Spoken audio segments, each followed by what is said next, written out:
नमस्कार। आइए सबसे पहले बात करते हैं आपकी कनिष्ठ उंगली के बारे में। कनिष्ठ उंगली लगभग सूर्य के पहले पद तक पहुंच जाए तो किसी भी प्रकार की बुद्धि की कोई भी कमी नहीं है। यदि बुद्धि की देखूं तो बुद्धि की किसी प्रकार से कोई भी आपके पास कमी नहीं, भाषा शैली की किसी प्रकार से कोई कमी नहीं। यहाँ पर इस प्रकार की आपकी कनिष्ठ उंगली है जो आपकी अच्छी याददाश्त को भी दर्शाती है। अब बात करते हैं हम सूर्य की उंगली की। सूर्य की उंगली और सूर्य की उंगली पर अगर देखे जाए तो ये उंगली आपकी बृहस्पति की उंगली से छोटी है। बृहस्पति की उंगली से सूर्य की उंगली का छोटे का होने का मतलब होता है कि जीवन में, आपके जीवन में जो है उन्नति, प्रगति, तरक्की, ये कोई इतने बड़े पद नहीं हैं जो आपको बहुत ऊंचे पद तक ले जाएंगे, जो आपका मान सम्मान दिलाएंगे। ऐसी स्थितियां यहाँ पर कहीं भी नज़र नहीं आती। तो कोई ऐसा नहीं लगता देखने में कि बहुत यश मान सम्मान आपके जीवन में मिलने वाला है इस उंगली के द्वारा। अब बात करते हैं हम आपकी यहाँ पर सीधा आपकी शनि की उंगली के बारे में। ये शनि की उंगली और इसका थर्ड पर बहुत बड़े कट का निशान, यानी कि ये वो स्थिति है जिसकी वजह से थर्ड पर जाना जाता है आपके धन की स्थिति की मजबूती के लिए। उस पर ये कट का निशान हो जाए तो ये धन की स्थिति को मजबूती के साथ ना दिखाने वाली शनि की उंगली, इस पर कोई भी खड़ी हुई रेखा नहीं है, यानी कि कोई धन की बहुत अच्छी स्थिति मजबूती की आपके पास नहीं है। रोगों की बात करें तो सामान्य रूप से सही शरीर है, कोई ज़्यादा रोग नहीं और ज़्यादा किसी प्रकार के धन की स्थिति भी नहीं। यहाँ देखिए आपकी बृहस्पति की उंगली इसके सेकंड पर जब ये कट के निशान मौजूद हो जाएं तो अपने जीवन के अंदर महिला के यहाँ जब तक ये निशान बने रहेंगे तब तक पति के साथ में वैचारिक मतभेद चलते रहेंगे। कितने समय तक चले जाएं? ये 9 महीने में मिट भी सकते हैं और ये बने रहते हैं। तो जब तक ये बने रहेंगे तब तक आपके पति के साथ में वैचारिक मतभेद बने रहेंगे। साथ ही साथ अगर कहें तो ऐसा कह सकते हैं कि भगवान की मामूली कृपा आपके ऊपर है। अब बात करते हैं यहाँ पर सीधा आपके बुध के पर्वत की। बुध के पर्वत पर एक भी रेखा खड़ी नहीं, पर्वत भी यहाँ दबा हुआ, यानी कुल मिलाकर के धन की स्थिति कोई बहुत मजबूती के साथ में नहीं दिखाई देती, यानी यहाँ पर धन की स्थिति कोई बहुत मजबूत नहीं। साथ ही साथ संतान का सुख सहयोग भी नहीं दिखाई पड़ता। तो कुल मिलाकर के अभी संतान या तो इतनी बड़ी होगी नहीं तो सहयोग क्या देगी, तो कुल मिलाकर के अभी वो स्थितियाँ यहाँ पर नहीं हैं। सूर्य के पर्व की बात करता हूँ। ये जाना जाता है यहाँ पर अच्छे मान सम्मान के लिए टूट कर चलने वाली रेखाएं, पर्वत का दबा होना, मान सम्मान का ना मिलना, साथ ही साथ अच्छी नौकरी ना मिलना, कुल मिलाकर के नौकरी के द्वारा अपने कार्यों से अपनी जीविका को भरण पोषण करना। अब बात करेंगे आपके धन के पर्व शनि की। शनि का पर्व और हल्की रेखाएं, यानी इस प्रकार की हल्की रेखाएं यदि नहीं होती तो आप 25 पैसे भी नहीं कमा पाती। ये वो रेखाएं हैं जो आपको सामान्य रूप से धन के साधन को दिलवाती हैं।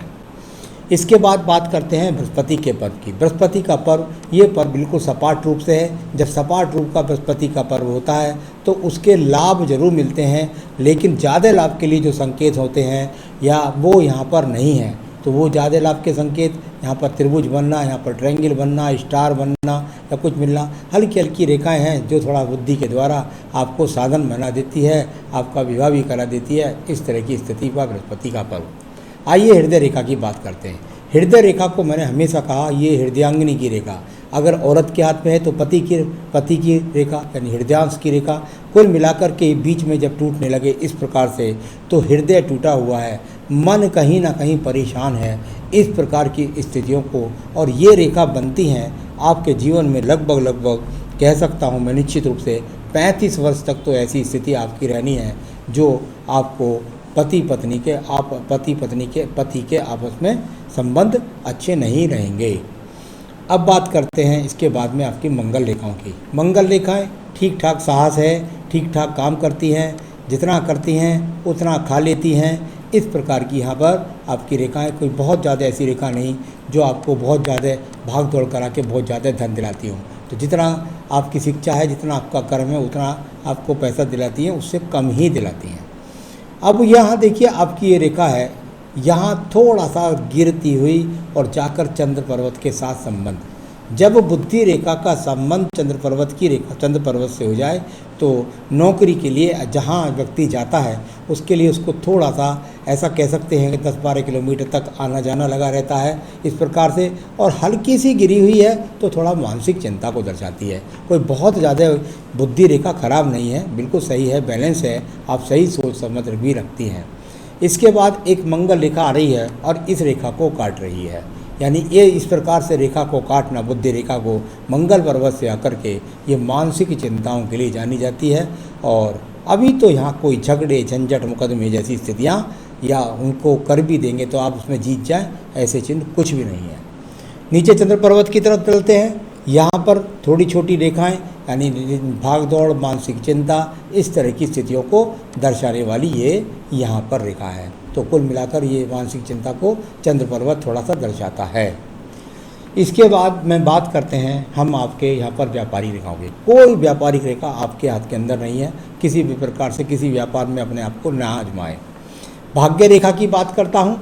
भाग्य रेखा चंद्र पर्वत के साथ संबंध बना करके, यानी कि थोड़ा सा घर से, जन्म स्थान से दूर जाकर के आपको अपनी नौकरी करनी पड़ेगी, वहीं से आपको ये जीविका के साधन मिलते हुए यहाँ पर नज़र आते हैं, जो कुछ हल्की रेखाओं के रूप में हैं, जो इतने मजबूत नहीं हैं कि आपको बहुत अच्छे खासे धन मिल रहे हों। इसके बाद मैं बात कर लूँ आपके सीधा भाग्य रेखा के बाद शुक्र पर्व की। शुक्र पर्व जाना जाता है अच्छे संसाधनों के लिए, पति के सुख के लिए।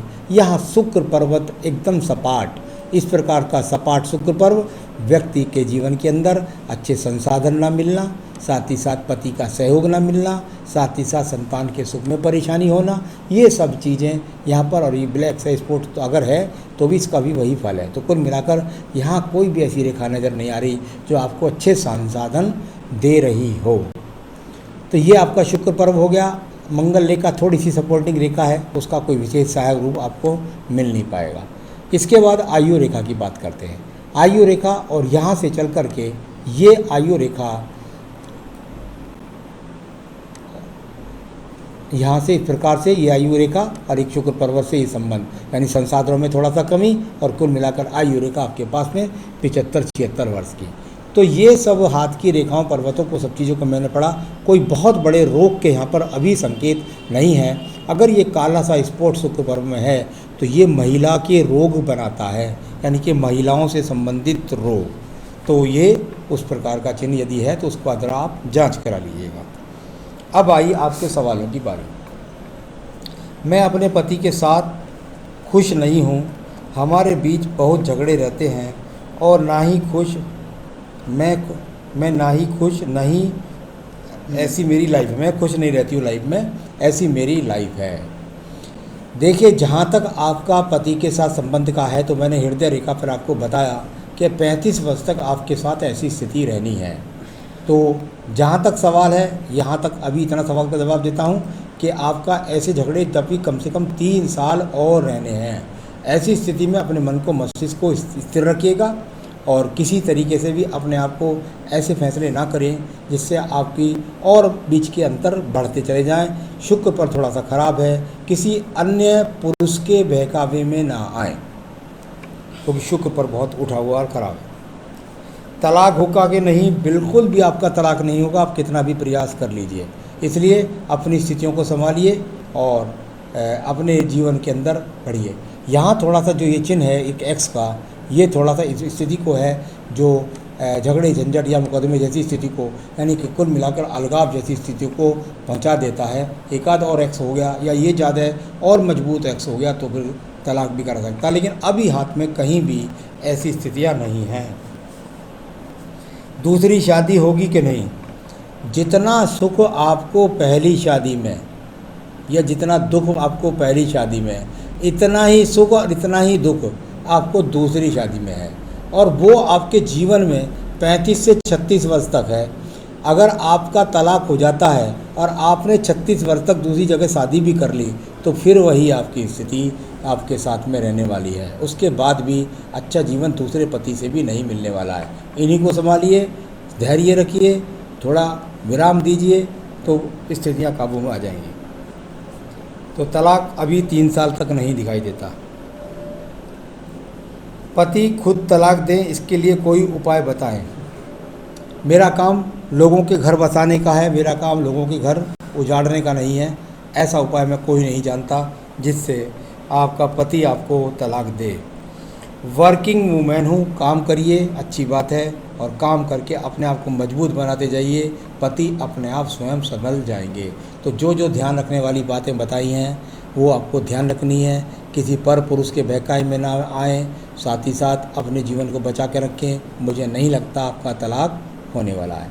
क्या करें जो आपके घर के अंदर सुख शांति आए, ये मैं बताने वाला हूँ। इसके लिए मैं आपको बताता हूँ कि आप अपनी पूजा के अंदर नित्य देवी कवच, दुर्गा सप्तशती में देवी कवच होता है, वो करें।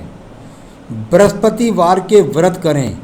व्रत ना करें तो बृहस्पतिवार की लगातार आप जो है बृहस्पतिवार को गुड़ चने का भोग लगा करके, और उसके बाद में आप उसकी कहानी पढ़ें। व्रत ना रखें कोई बात नहीं है, लेकिन लगातार उसको पूरे जीवन ही नहीं छोड़ना है। बस कहानी पढ़िए, व्रत ना भी रखें तो भी चल सकता है। रख लेंगी तो बहुत स्थिति आपकी मजबूत होगी। आपके पति को कब्जे में करने का ये सबसे बेहतरीन इलाज है।